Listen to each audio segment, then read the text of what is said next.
I'd like to introduce my Nana. Most people here on Kaurna country know her as Aunty Shirley Peisley. Aunty Shirley is a Ngarrindjeri Boandik elder who has spent her life working in and with the Aboriginal community. Nana's been active in campaigning for Aboriginal welfare, cultural and legal rights since the 1960s, and is well known for her activism in the lead up to the 1967 referendum. In this yarn, Nan talks about life before colonisation.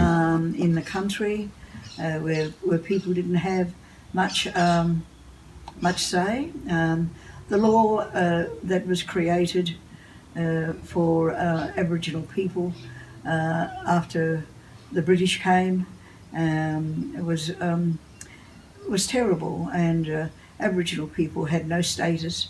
They were owners of the country. They knew their land like the back of their hand. They could take you to find food and water. That's what they had been able to do, survive all their lives for generations. And so they knew where to find food, how to survive, how to educate their children, and to their school was very different to the schooling that we had. But they were learning from experts who knew their country. They knew how to survive on their own country, and the country was good to them. Anyone else who would be lost there wouldn't survive. I asked Nan to talk a bit about why she has been so active in her life to advance the rights of our people. But I realised that if you share your views and thoughts about how we can make things better and different, and we all agree that that's the way to go, it works. Yeah.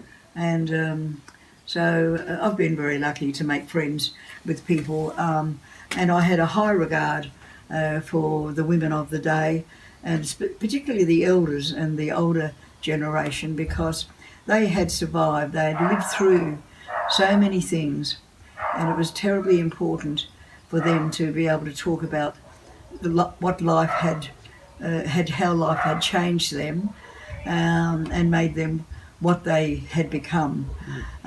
You had to be strong to be a survivor in this country. When the land was taken, people were told, this isn't your land, this is not your country anymore. And people didn't know how to argue and stand up against that. Nan was and still remains one of the iconic faces of the 1967 referendum campaign. Until this time, Aboriginal people were not considered to be human, but rather fell under the Flora and Fauna Act. This legislation considered Aboriginal people to be animals, and therefore we did not have the right to vote. The Vote Yes for Aborigines campaign for legislative change was victorious and remains the most successful referendum in Australian history. I asked Nan why she got involved in the 67 referendum and how they organised the campaign. You should be counted in the country as citizens of this country, which had not been permitted before. My family had always voted. My grandfather insisted on voting, and I'd seen him and Grand go. I would go down with them because I was living with them, and so my mother and her sisters and brothers, everybody knew that was a responsibility that was important, and voting then became a very significant thing in my life too. Yeah.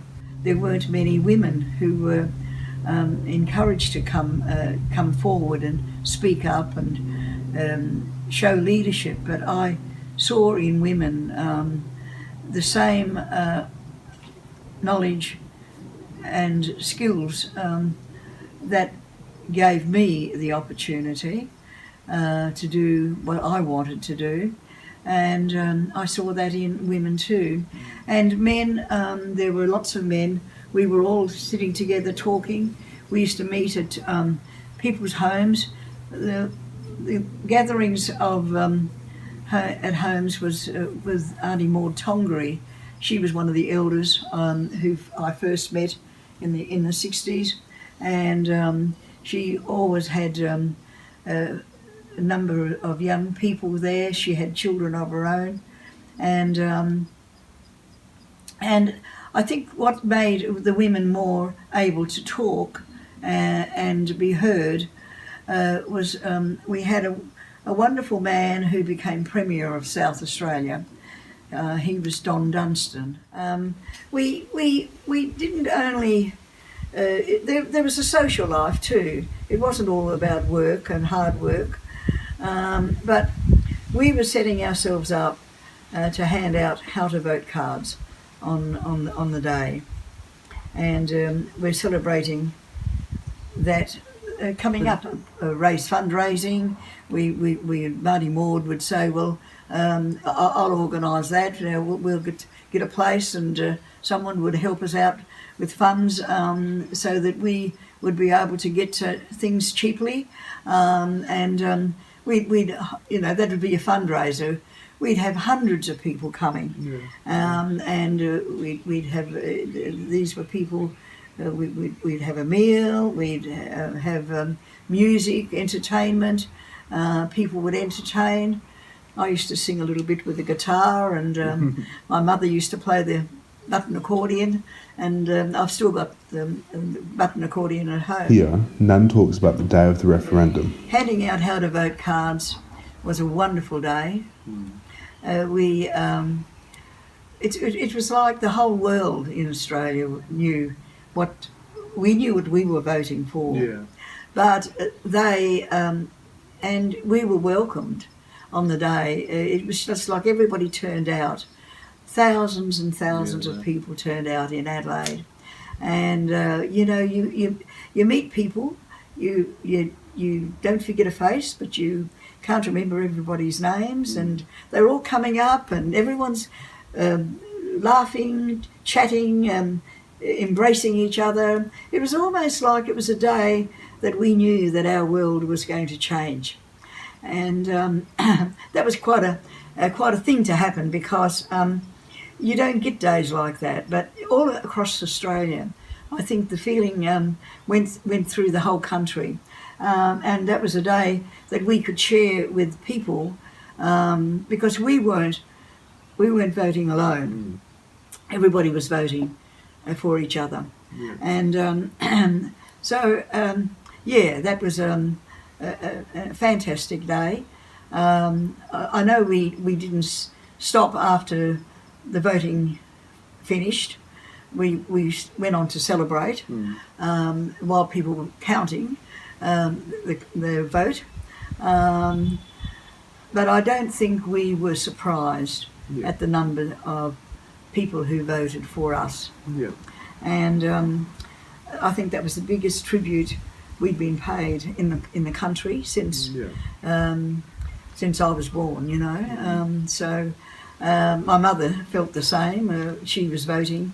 We all voted. We all voted together. We all handed out how to vote together. But it truly was a magnificent feeling to know that we were able to change people's thinking in this country.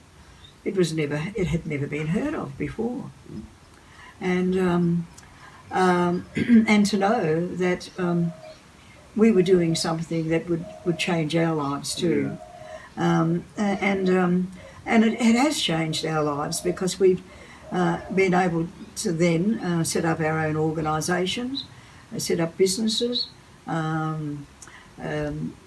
do things differently. We've changed the thinking and attitudes of many people in this country, and especially the government, who were in charge. And for that to happen, I think we can only be called very successful. And I've never stopped thinking about how we did that, and we didn't know what to expect, because you can't predict what people are going to do or how or when it's going to happen. But that was a special day. I think we didn't want to retire that night. We wanted to celebrate till the early hours, and and we've had many successful moments like that since in my life. I asked Nan about the value of education.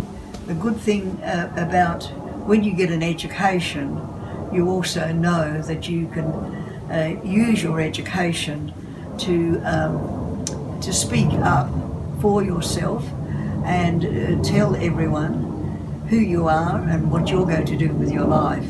And nobody can take that away from you. Nobody can stop you from doing those things. I've come from a very